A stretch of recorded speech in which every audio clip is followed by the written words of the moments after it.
قال رب اشرح لي صدري ويسر لي امري واحلل عقدة من لساني يفقهوا قولي نحمده ونصلي على رسوله الكريم السلام علیکم ورحمۃ اللہ وبرکاتہ۔ حضرات محترم،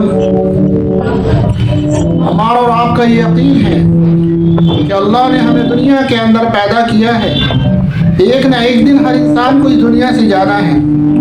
اللہ کے رسول صلی اللہ علیہ وسلم نے فرمایا کہ عقل مند وہی ہے جو دنیا کے اندر مرنے سے پہلے مرنے کی تیاری کر چلا جائے، اور بے وقوف وہ شخص ہے جو اس دنیا کی رنگینیوں کے اندر پھنس جائے۔ اللہ نے ہمیں دنیا میں پیدا اسی لیے کیا کہ ہم اپنی آخرت کو بنا لیں۔ ہم میں سے ہر شخص اگر کامیاب ہونا چاہتا ہے اور یہ چاہتا ہے کہ میری آخرت اچھی ہو جائے، میری قبر اچھی ہو جائے، تو وہ اللہ کے احکام کے مطابق زندگی گزارے، اور وہ ہمیشہ یہ یاد رکھے کہ مجھے اس دنیا سے جانا ہے، اس دنیا کو اپنا مقصد نہ بنائے۔ ہر انسان کو اس دنیا سے جانا ہے، اور آنے والی زندگی لامحدود زندگی ہے، کبھی بھی ختم نہ ہونے والی زندگی ہے، اور آنے والی جو زندگی ہے اس کی شروعات ایک ایسی جگہ سے ہونی ہے میرے محترم بزرگوں دوستوں، جو بڑی وحشت ناک جگہ ہے، بہت زیادہ وحشت ناک جگہ ہے، جس کو قبر کہتے ہیں۔ اللہ کے رسول صلی اللہ علیہ وسلم نے فرمایا کہ میں جو قبر کے بارے میں جانتا ہوں اور قبر کے حالات کے بارے میں جانتا ہوں، خدا کی قسم اگر میں تم کو بتا دوں تو تم اپنے مردوں کو دفنانا بھی چھوڑ دو گے۔ جنات اور انسان کے سوا تمام مخلوقات عذاب قبر کو سنتی ہے۔ اللہ کے رسول صلی اللہ علیہ وسلم نے فرمایا کہ جو انسان اللہ کے احکام کو پورا کرتے ہوئے پڑھتا ہے،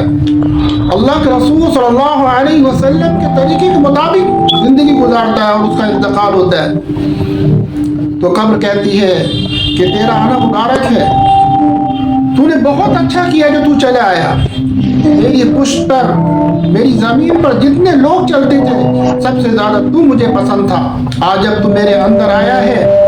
تو میرا حسن سلوک دیکھے گا کہ میں اللہ کے فرما برداروں کے ساتھ کس طرح پیش آتی ہوں۔ چنانچہ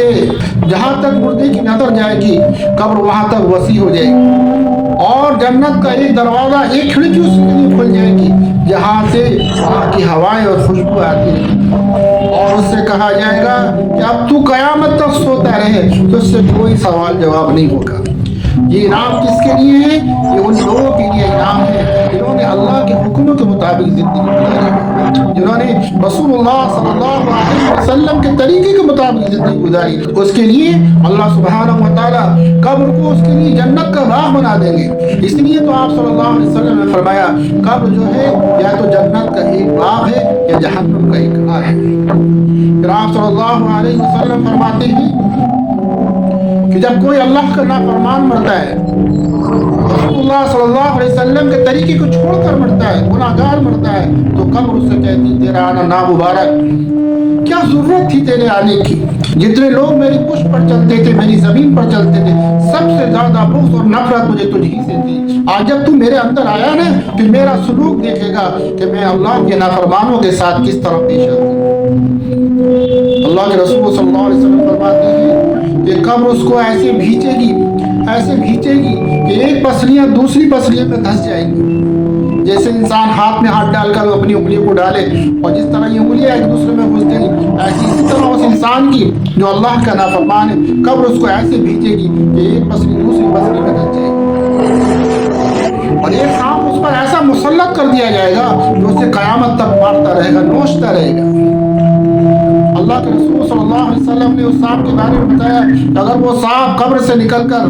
زمین پر آ جائے اور زمین پر پھنکار مار دے، قیامت تک زمین پر گھاس نہ ہوگی، وہ اتنا زہریلا سانپ ہے۔ وہ اس مردے سے کہے گا جو نافرمان اور گناہگار ہے، اس سے کہے گا کہ میرے اللہ نے تجھ پر مسلط کیا ہے کہ تجھے فجر کی نماز ضائع کرنے کی وجہ سے ظہر تک مارے جاؤں، اور ظہر کی نماز ضائع کرنے کی وجہ سے عصر تک مارے جاؤں، اور عصر کی نماز ضائع کرنے کی وجہ سے مغرب تک مارے جاؤں، اور مغرب کی نماز ضائع کرنے کی وجہ سے عشاء تک مارے جاؤں، اور عشاء کی نماز کو ضائع کرنے کی وجہ سے صبح تک مارے جاؤں۔ حدیث میں آتا ہے کہ جب وہ ایک بار مردے کو مارتا ہے، مردہ 70 ہاتھ زمین کے اندر دھس جاتا ہے، پھر اس کو نکالتا ہے، پھر مارتا ہے، اور قیامت تک یہی منظر ہوتا رہے گا، یہی حال ہوتا رہے گا۔ اللہ ہماری حفاظت فرمائے، اللہ ہماری حفاظت فرمائے۔ میرے محترم دوستو، قبر وہ جگہ ہے جہاں پر ہر انسان کو جانا ہے، غریبوں کو بھی جانا ہے، مالداروں کو بھی جانا ہے، غریبوں کو بھی جانا ہے، کمزوروں کو بھی جانا ہے، طاقتوروں کو بھی جانا ہے۔ یہ تو ایک ایسی جگہ ہے کہ یہی ایک جانے کا راستہ ہے، جس طرح ماں کا پیٹ آنے کا راستہ ہے، اس طرح قبر اللہ کے جانے کا راستہ ہے۔ تو اگر قبر کو جنت کا باغ بنانا ہے تو اللہ کے احکام کو پورا کرنا پڑے گا، نبی کریم صلی اللہ علیہ وسلم کے طریقے کو اپنانا پڑے گا، دین کو اپنانا پڑے گا، گناہوں کو چھوڑنا پڑے گا، ورنہ اللہ ہماری حفاظت فرمائے، قبر کا عذاب بہت زیادہ سخت ہے۔ اللہ ہماری حفاظت فرمائے، اللہ ہماری حفاظت فرمائے۔